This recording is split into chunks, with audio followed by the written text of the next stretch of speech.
मेरा मानना है कि मुझे खुद को ही खत्म कर लेना बेस्ट है मेरे लिए। मैं अपने माँ बाप भाई से अलग से उनसे बात करूंगा लिख कर। हो सके तो माफ करना, जिस उम्र में मुझे अपने मम्मी पापा का सहारा बनना था उस उम्र में उन्हें हमेशा के लिए दुख देके जा रहा हूँ ऐसा। बेंगलुरु में काम कर रहे 34 साल के एआई इंजीनियर अतुल सुभाष के सुसाइड से पूरा देश हिल गया है। अतुल ने सुसाइड से पहले एक वीडियो बनाया जिसमें अतुल ने अपनी पत्नी निकिता पर कई गंभीर आरोप लगाए। खुद पर दहेज उत्पीड़न से लेकर हत्या समेत 9 मामले दर्ज करने से लेकर सुसाइड के लिए उकसाने का आरोप अतुल ने अपनी पत्नी निकिता सिंघानिया, सास निशा और उनके परिवार पर लगाया। निकिता के घर वाले जौनपुर के रहने वाले हैं। घटना के बाद से ही निकिता के घर वाले फरार हैं।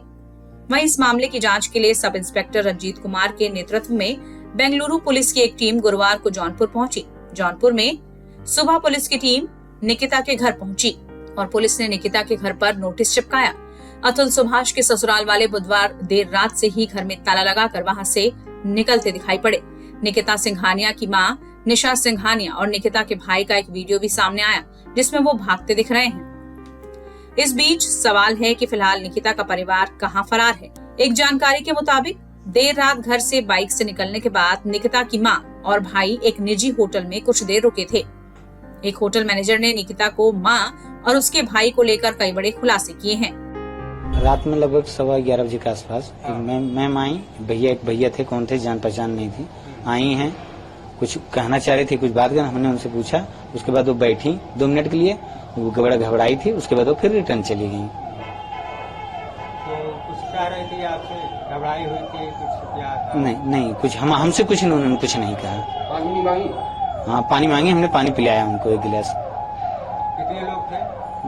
मैम अकेली थी, एक भैया थे जो गेट पे खड़े थे। अच्छा। हाँ फिर वहीं से वो रिटर्न हो गए। बाइक से थे या 4 व्हीलर से? नहीं बाइक से थे, बाइक से। बाकी और कोई जानकारी नहीं। इस बीच अतुल सुभाष के पिता ने अपने बेटे की मौत को लेकर कई गंभीर आरोप लगाए हैं।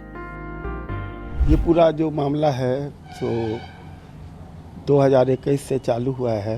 उसकी माँ आई हुई थी बेंगलोर। वो पहले से भी कुछ पैसा अपना मकान खरीदने के नाम पर उससे ली थी और उसके बाद फिर कोरोना हो गया था हमारी बहू को। उस समय में वो देखा कि मेरी माँ को डायबिटीज़ है तो मैं अपनी सास को बुला लेता हूँ। ये समूचा वहीं से प्रकरण चालू हुआ है और उसने फिर पैसे की डिमांड की थी। हमारा बेटा कहा कि नहीं, हमने बिना पापा से पूछे हुए आपको पैसा दे दिया है जो कि मुझे रिटर्न चाहिए। तो वो कही कि ठीक है, मैं अभी यहाँ कोरोना बहुत ज़्यादा है, मैं अपने नाती को और बेटी को लेकर जाती हूँ जौनपुर, उसके बाद आपसे बात करूँगी। वहाँ जाने के बाद उसने कहा कि तुमको पैसे चाहिए ना, ऑनलाइन अपनी बहू से मेरे बेटा के अकाउंट में पैसा उसने भेज दिया। उसके बाद उसने क्या रचा, मैं तो सोच भी नहीं सकता था इस सब बात को।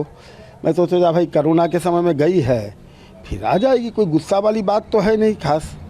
लेकिन उसके बाद जनवरी से उसने केस डालना चालू किया।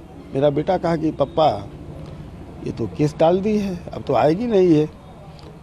तो हमारा बेटा तो ये समझ रहा था कोरोना लेके गई है, चलो भाई हमारा बच्चा भी 1 साल के कुछ बड़ा हो जाएगा मामा के यहाँ। तो वो चुप था। जनवरी के बाद से लगातार केस पर केस, हमारे पूरे परिवार पर केस डाल दी। एक डोरी का इसका डिवोर्स का केस उसने डाला था। तो अदालत में लगा 1-2 पेशी के बाद कि भाई इसका केस डालने के बाद तो हम फंस जाएंगे, तो डिवोर्स का केस डालने के बाद फंस जाएंगे, तो डिवोर्स का केस उसने वापस ले लिया। तो हमारे वकील ने पूछा कि आप तो इसमें दस्तखत किए? बोले नहीं। वकील ने मुझे कागज़ दिखाया, मैं दस्तखत कर दी, जबकि वो बहुत पढ़ी लिखी थी और बिना जानकारी।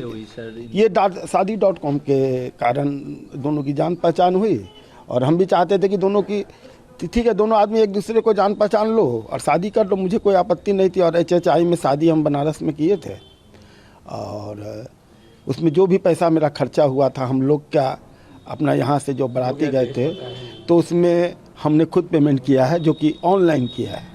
मतलब सारा पैसा आपने सारा पूरा उनका हमने नहीं दी। जो होटल का खर्चा उन्होंने अपना बियर किया, हमने अपना बियर किया। जब ये डिवोर्स की बात हुई तो कितना पैसा जब तक आप आपके बेटे से ले चुके थे, और आप लोगों को डिवोर्स की बात हुई उस समय तक पैसा उसने नहीं लिया था।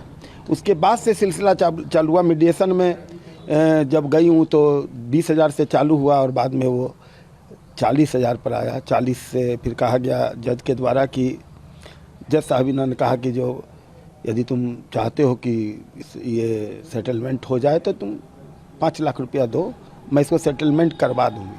जज का भी उन्होंने जिक्र किया। हाँ, उसी जज की बात मैं बता रहा क्या हूँ। नाम है सर उस जज? जज का नाम मुझे याद नहीं है, मेरा बेटा तो अपने साइड नोट में सब लिखा है। और पेशकार का नाम राघव है, ये याद आ गया अभी। तो ये सब सिस्टम के बारे में मुझे बताया ही नहीं उसने, लेकिन बोलता था कि पापा बहुत करप्शन है, बहुत करप्शन है। मैं सच्चाई के रास्ता पर हूँ, मैं लड़ूंगा और मैं कोई पैसा करप्शन के नाम पर दूंगा नहीं। कितने दिनों से ये सब चीज़ें चल रही थी और वो परेशान था? आप लोगों को कब पता चला? हम लोग ये परेशानी की बात तो हमको कभी बताया नहीं कि मेरे बूढ़े माँ बाप हैं, सीनियर सिटीजन हैं, तो मैं ज़्यादा शेयर करूँगा तो मेरे पिताजी बीपी की दवाई खाते हैं, हो सकता है मेरे पिताजी को मेरे बोलने से कुछ हो जाए, इसलिए वो दुख की बात बयान नहीं करता था। और यदि जिस दिन ये कांड हुआ है उसके रात में भी 9 बजे से लेके और 9:45 तक मुझसे बात 10 बजे तक बात किया है।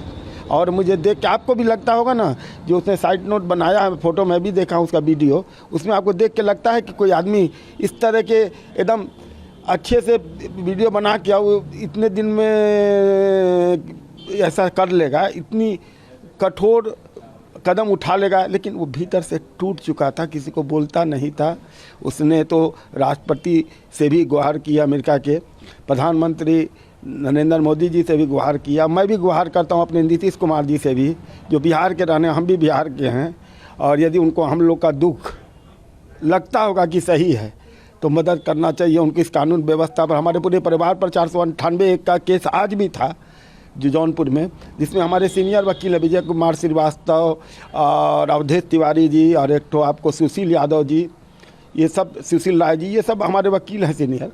और वहाँ का एक वकील ये बयान दे रहा है कि हमारे जूनियर जो हैं अतुल जी के वकील थे और हम लोग के पास उन्होंने कभी कहा नहीं कि 40,000 रुपया है तो इसकी अपील करते। अपील के लिए तो गया था हाई कोर्ट, वहाँ का रूल ही अलग है। कोर्ट में भी न्याय नहीं न्याय नहीं मिला। उसने तो अपने बयान में कहा है ना। उन्होंने ये भी जिक्र किया है कि मेरे बच्चे से भी हमें मिलने नहीं, सबसे बड़ा शौक यही है। हमारे बच्चे से मिलने नहीं दिया गया। मैं गया तो मैं भी चाहता था कि मैं अपने पोता को आज तक गोदी में नहीं लिया हूँ, चूँकि मैं कभी बंगलोर नहीं गया। मैं ना वो यहाँ कभी आई है, एक दिन के लिए आई और फिर उसके बाद दोबारा आई नहीं। उसने लिखा है कि मुझे प्रताड़ित किया जाता था, दहेज की मांग की जाती थी। आप सोच के देखिए, जो बहू कभी आई नहीं, जिससे कभी मैंने बात नहीं किया, उसको मैं क्या बोल सकता हूँ। Justice is due. हाँ, अंतिम समय तक भी उन्होंने यही बात की। हाँ, तो जस्टिस तो है, बाकी वो तो शहीद हुआ है ना। मैं तो ये समझता हूँ कि मेरा बेटा शहीद हो गया। जैसे भगत सिंह शहीद होकर के राष्ट्र को संदेश दे के आज़ादी दिलवाया है, तो इस बुरे, हम समझते हैं करप्शन जो चल रहा है अदालत में और न्याय में, उसको जरूर नरेंद्र मोदी जी और जो न्यायपालिका है, सुप्रीम कोर्ट और उनके जो उच्च अधिकारी हैं, न्यायाधीश हैं, उनको चाहिए कि ये न्यायालय जो है एक मंदिर है, वहाँ पर बैठा हुआ इंसान यदि करप्शन करेगा तो फिर और अतुल सुभाष ऐसा करेंगे। मैंने उसकी यही भावना थी कि और कोई अतुल सुभाष ऐसा नहीं करे, कानून में सुधार हो। ये कानून का जो गलत दुरुपयोग हो रहा है उस पर संशोधन करने की ज़रूरत है। और हमारे परिवार को न्याय एक ही चाहिए कि हम लोग यदि दोषी हैं तो उसका जांच कराया जाए। और मेरे पोता को कम से कम यदि न्यायपालिका में कोई ऐसा प्रावधान हो कि हम लोग को दिए जाए, तो हम लोग सोचेंगे कि ये बहुत बड़ा एहसान है हम लोग के परिवार पर इस न्याय का। यही हम मान के चलते हैं भाई साहब, और कुछ हम नहीं बोलेंगे। उनकी माँ की हालत ऐसी है कि 10-10 मिनट पर उनको फिट आती है। पटना में उनको जो है सो बेहोश हो गए थे, ज़मीन में गिरे, माथे में चोट है। आप सोच नहीं सकते। हम अभी जो बोल रहे हैं ना, ये हमारा स्ट्रॉन्ग व्यूज़ है, इसलिए मैं आपसे बात कर रहा हूँ और मैं अपने दर्द को छुपाए हुए हूँ। और आप लोग मीडिया की आवाज़ मैं जानता हूँ कि कहाँ तक जाती है। सर, निकिता और उनके परिवारजन फरार हो चुके हैं, सरकार से क्या गुहार लगाएंगे कि हम तो चाहते हैं कि यदि आज मेरे बेटा की जगह कोई लड़की बिना नोट लिखे, कोई सुसाइड नोट लिखे, कोई वीडियो बिना लिखे हुए यदि ऐसा करती, आज मेरा पूरा परिवार जेल में होता। अभी उसी दिन से होता, दूसरे दिन कितनी देरी थी, उसी दिन से पूरा परिवार चला जाता अंदर। लेकिन उन लोग तो कल तक थे, मीडिया वाले को कहते थे कि फ़ोटो मत लेना जी, मेरा वकील तुमसे बात करेगा, और आज फरार हैं, गायब हैं। इसका क्या मतलब है कि दोषी है। मीडिया के सामने जो आदमी नहीं आ रहा है उसको आप क्या कहिएगा, वो बाद में जा कर के सबूत जुटाएगा, और बाद में जा कर जो बात थी तुम मीडिया को बताती ना, वो तो कुछ भी इल्ज़ाम तुम किसी पर लगा लोगी। अभी भी न्याय चाहिए। न्याय तो चाहिए, न्याय के बिना तो हमारा बेटा क्या लिखा है, क्या किया है, तो अब देखें ना, जब तक न्याय नहीं मिले तो क्या करना है। सरकार बस से क्या डिमांड कीजिएगा? सरकार से हम न्याय मांगते हैं और कुछ नहीं मांग रहे हैं।